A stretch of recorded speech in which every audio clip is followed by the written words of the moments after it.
terserah pilihan klien kita. Apakah pilihan pasif, pilihan cooling down, pilihan untuk minta maaf? Enggak. Pilihan kita adalah mencari kebenaran dan menegakkan kebenaran. Jadi RRT nggak akan ada namanya RJ, SP3 nggak akan ada itu Bang? Itu yang saya dengar sampai hari ini. Dari situ, kalau memang hasilnya memang asli, kita minta maaf. Hanya minta maaf Bang? Siap menerima konsekuensi? Oh iya dong. Tapi bagaimana kalau palsu? Sana minta maaf dan terima juga konsekuensi. Ya kan? Ini sebuah tantangan yang saya kira nggak akan berani kubu sana. Makanya dia ketawa duluan.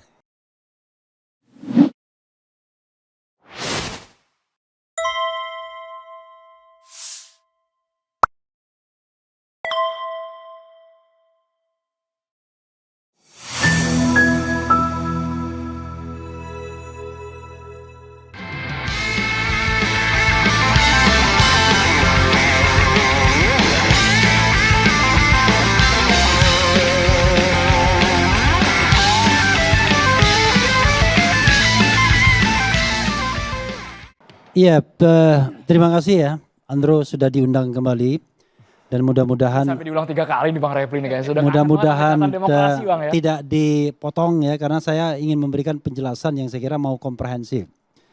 Pertama, saya ingin mengkritik Aristo ya kan. Kesalahan terbesar Aristo adalah membawa soal-soal ilmiah ke meja perdebatan ini. Kita debatnya harus ilmiah Bang. Saya jelaskan nanti ya. Karena sejak awal kasus ini tidak ilmiah. Sejak awal kasus ini ngawur. Sejak awal kasus ini melanggar semua prinsip-prinsip hukum yang ada. Dia bawa KUHP dan KUHP baru. Padahal tadi dikatakan inilah kelebihan KUHP dan KUHP baru. Ya kan? Bisa memberikan keadilan. Oke, kita cek KUHP-nya nanti. Oke. Yang kedua, kalau dengar Firman ngomong, ya itu kan kita tidak bisa melihatnya dari sisi hukumnya, tapi dari sisi politiknya. Ya. Kita pahamlah kenapa kemudian soal EGI ini kemudian diselesaikan amicable settlement, ya kan? Settlement ya win-win solution lah. Itu kan tentu ada motif-motif sosial politiknya yang sebenarnya sudah meta yuridis, sudah beyond dari hukum yang ada. Oke, itu satu hal. Yang kedua, saya ingin membacakan biar kita jelas membacakan. Tadi kan Aristo sudah mengatakan A, B. Tapi dia nggak mau membacakan karena ahli kan nggak boleh membaca. Ahli itu harus hafal. Tapi kalau lawyer harus baca. Karena kalau tidak baca nanti salah, ya kan? Berapa halaman Bang? Semoga durasi cukup ya Bang ya. Karena saya ini untuk pertama kalinya jadi lawyer ketika diundang di sini ya. Oke. Saya akan tantang pasal 79 KUHP yang baru. KUHP aja ya, tidak usah KUHP. 1. Mekanisme keadilan restoratif dilakukan untuk memulihkan keadaan semula yang berupa. Saya tidak tahu apakah ini alternatif, apakah kumulatif. Tapi saya bacakan satu-satu dan pertanyaan saya buat Aristo. Mana untuk Bang Egy dan DHL? A. Pemaafan dari korban dan atau keluarganya. Apakah Bang Egy minta maaf? B. Pengembalian barang yang diperoleh dari tindak pidana kepada korban. Apakah mengembalikan barang? C. Penggantian biaya perawatan medis dan atau psikologis. Apakah dia ganti biaya? Jangan-jangan malah terbalik. D. Ganti rugi atas kerugian lain yang diderita korban sebagai akibat tindak pidana yang dialami korban. Apakah Bang Egy ganti rugi? E. Memperbaiki kerusakan yang ditimbulkan dari akibat tindak pidana yang dialami korban. Kerusakan apa yang diperbaiki Bang Egy? F. Membayar ganti rugi yang ditimbulkan dari akibat tindak pidana. Apakah Bang Egy membayar ganti rugi? Tolong disebutkan dari pasal 79 ayat 1A sampai F ini mana syarat untuk restoratif justice itu. Oke. Kedua. Pilihan ganda nih Bang ya. Pilihan ganda. Dan saya tanya juga. Terbalik. Oh ini sorry ini atau. Karena di ujungnya atau. 2. Pemulihan keadaan semula sebagaimana dimaksud pada ayat 1 harus dituangkan dalam kesepakatan. Saya tidak tahu ada nggak kesepakatannya. Kita kan nggak baca. Katanya ada, tapi mana? 3. Kesepakatan sebagaimana dimaksud pada ayat 2 wajib dilaksanakan dalam jangka waktu paling lama 7 hari. Wah ini tidak 7 hari ini. Beberapa hari pun sudah beres. 3 saya tidak tanyakan. 4. Pencabutan laporan atau pengaduan hanya dapat dilakukan oleh setelah pelaku memenuhi seluruh kesepakatan. Oke. Balik lagi ke 1. Kesepakatan apa yang sudah dituangkan yang mau dilakukan oleh pelaku Katakanlah Bang Egy pelaku dan DHL pelaku yang kemudian pencabutan laporan itu kemudian bisa dilakukan. Oke. 5. Setelah seluruh kesepakatan terlaksana, perkara wajib dihentikan dan dimintakan penetapan pengadilan. Ada nggak penetapan pengadilannya? Ya, oke. Lalu, oke. Nah kemudian kita bicara tentang syarat objektif restoratif justice. Pasal 80, mekanisme keadilan restoratif dapat dikenakan terhadap tindak pidana yang memenuhi syarat sebagai berikut. Ini syarat objektif, bukan syarat subjektif. Yang tidak diserahkan kepada pelaku dan korban atau penyidik. A. Tindak pidana diancam hanya dengan pidana denda paling banyak kategori 3. Maksimal 50 juta kategori 3 ini. Atau diancam dengan pidana penjara paling lama 5 tahun. Terkategori bukan tindak pidana berat. Kemudian tindak pidana yang pertama kali dilakukan. Pertama kali. Bang Egy saya kira bukan pertama kali yang begini-beginian. C. Bukan merupakan pengulangan tindak pidana kecuali terhadap tindak pidana yang putusannya berupa pidana denda atau tindak pidana yang dilakukan karena kealpaan. Apakah waktu itu kealpaan? Saya kira tidak. Dan kita tidak bicara residivis. Residivis itu bahasa yang agak negatif. Kita bicara pengulangan. Mau dikulang 1 kali, 2 kali namanya pengulangan. Oke? Sudah 3 soal ini Bang, ya. Masih ada lagi? Sudah itu jawaban saya. Jadi jawaban saya, apakah Egy Sujana dan DHL memenuhi syarat objektif tersebut? Karena kita tahu dia dikenakan pasal 160 KUHP yang lama, yang ancaman hukumannya 6 tahun. Dan yang baru 6 tahun juga ya. Nah, kemudian dia dikenakan pasal 28 ayat 2 Undang-Undang ITE, 6 tahun juga ancamannya, yang baru konon katanya 4 tahun. Tapi kan kita lihat apakah yang digunakan yang baru dan yang lama itu kan biasanya dalam pengadilan itu sesungguhnya. Mana dengan azas lex favoreo itu hakim dan kemudian terdakwa yang akan kemudian defense. Karena itu saya katakan bahwa kemarin kita rapat. Dalam rapat itu kita membahas 3 hal ya. Rapat ini rapat yang dihadiri oleh Roy Suryo, Rismond Sianipar dan Dr. Tifa. Ini klien kita ya. Jangan bilang Roy CS, karena CS itu bisa Kurniatri Royani, Egy Sujana, pokoknya RRT ya. Dalam rapat itu kita bicara tentang 3, ini klaster 2, bicara 3 hal. Kita menanggapi RJ secara umum. Kedua, kemungkinan mengadukan perwira penyidik yang datang ke Solo kepada Propam. Yang ketiga, kemungkinan menggugat SP3, Egy Sujana dan DHL. Oke, kita nggak cemburu, ya kan? Kita tidak mempermasalahkan apa yang diperoleh Egy Sujana. Wah, senang dia kan di Malaysia sekarang, pakai VW Battle segala. Tapi yang kita persoalkan adalah apakah mekanisme hukum itu sudah ditegakkan sebenar-benarnya sesuai dengan KUHP dan KUHP yang baru. Karena saya baca baik kejaksaan maupun kepolisian mengatakan kalau kasusnya belum dilimpahkan atau belum P21 maka digunakan KUHP atau KUHP yang baru. Ya, KUHP yang baru dapat tentu, tetapi ada azas lex favoreo tadi. Nah, kalau kita menggunakan KUHP yang baru sudah tentu tidak memenuhi syarat. Anda mau bilang perpol, itu Aristo kan ngangguk-ngangguk, dia udah tahu. Perpol itu di bawah hukumnya, tidak boleh dia melampaui yang namanya undang-undang. Kalau kita bicara tentang Schopenhauer teori jenjang peraturan perundang-undangan. Karena itu kita mengatakan ini enggak benar dari sisi hukum. Walaupun saya pun perlu menyatakan Egy Sujana, Damai Hari Lubis, Roy Suryo, kemudian Dr. Tifa, Rismond Sianipar, Rustam Effendi, Kurniatri Royani, Rizal Fadila, semuanya adalah korban kriminalisasi. Semuanya korban kriminalisasi dari Jokowi. Jadi Mas Tri tadi, karena dia orang sosiolog, orang sosial politik, jadi maklum kalau hukumnya agak meleset, ya kan? Kalau kita bicara tentang material, di dalam hukum itu tidak hanya material, formil juga penting.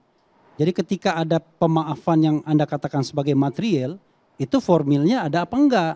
Apakah ada statement yang formil bahwa dia minta maaf? Egy mengatakan enggak maaf. Bahkan Egy dalam tanda kutip ini mohon maaf ya, dia mengibaratkan dia Musa dan Harun. Musanya Egy barangkali ya, Nabi Musa, kemudian Nabi Harunnya bukan Refli Harun, Nabi Harunnya barangkali DHL. Datang ke Fir'aun. berdasarkan surat Toha. Bisa saya bacakan tuh WA-nya Bang Egy. Dia mengibaratkan begitu. Dan ketika ada di acara di TV lain mengatakan tidak minta maaf. Itu langsung. Nggak ada minta maaf katanya. Bisa dicek ya, karena itu saya tidak bohong ya.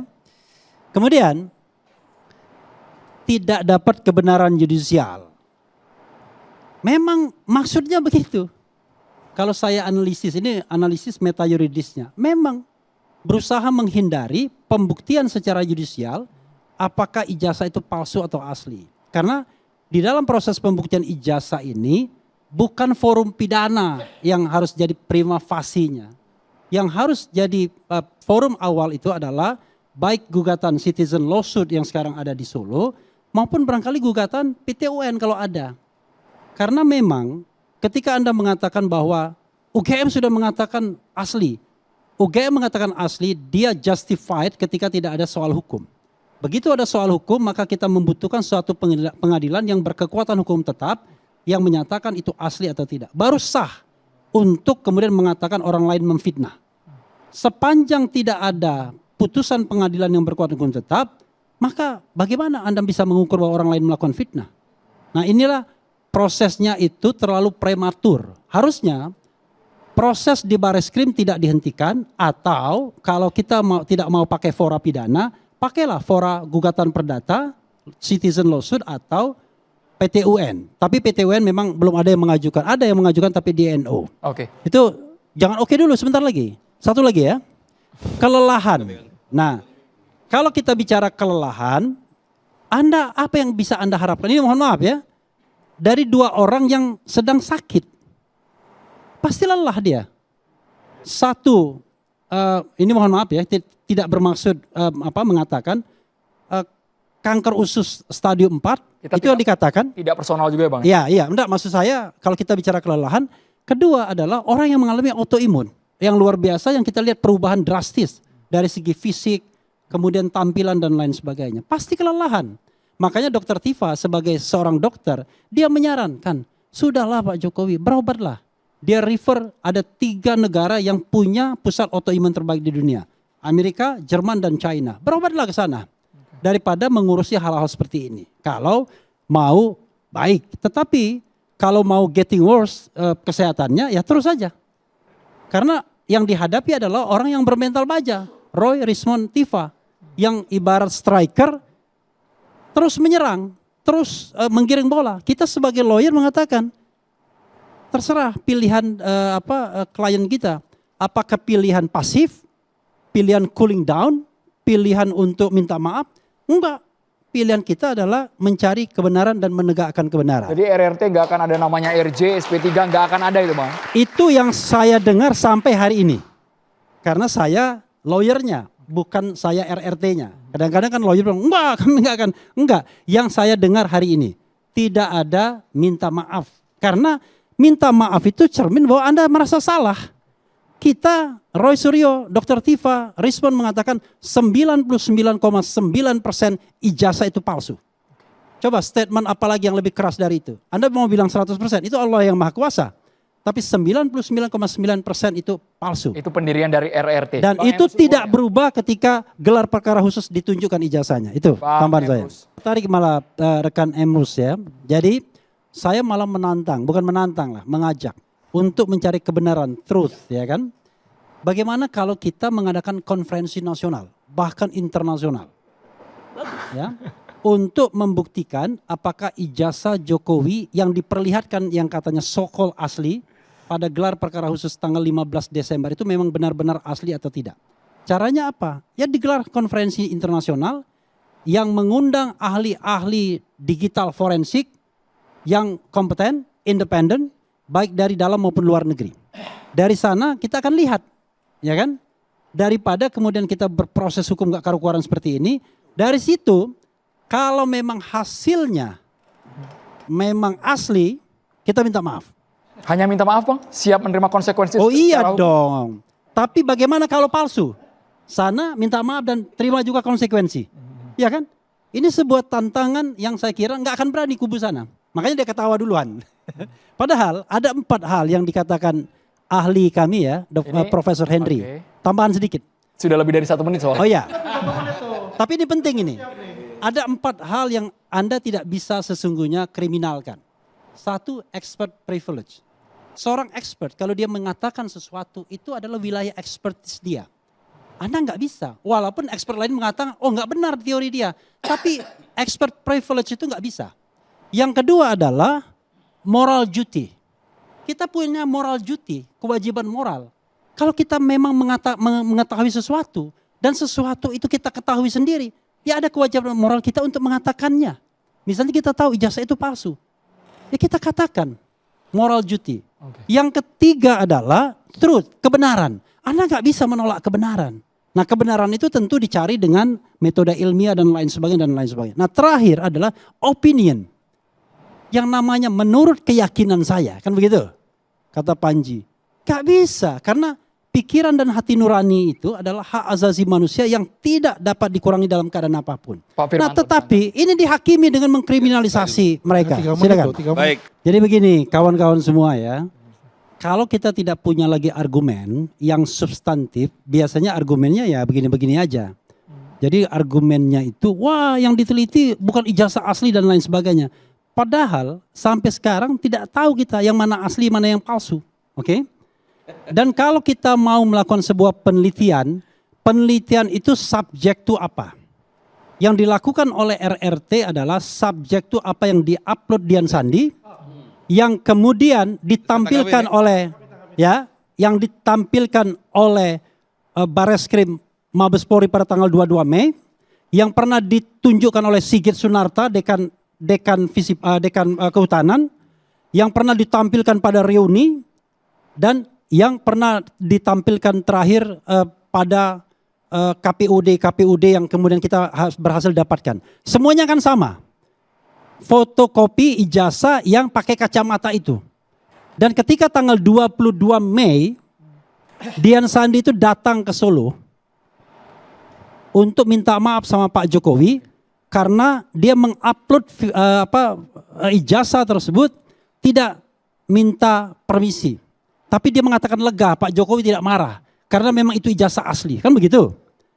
Pertanyaannya adalah ya, ketika kita menguji apa yang tampak dan tampil di publik, apakah secara metodologi ilmiah salah? Itu orang tolol saja yang mengatakan salah. Dijaga kata-kata. Karena Pak, yang harus kita uji, teliti secara ilmiah itu apa yang ada, bukan apa yang tidak ada. Satu. Kedua, kalau Anda mengatakan bahwa ada yang asli, dan yang asli itu baru ditampilkan pada tanggal 15 Desember 2025, saya katakan Anda tolol juga. Bagaimana mungkin kita kemudian meneliti, Anda bodoh, ya kan? Anda bodoh juga. Bagaimana kemudian kita meneliti sesuatu yang belum ditampilkan di publik? Bang Refli saja coba belum tampilkan tahu itu. Mana ya kan?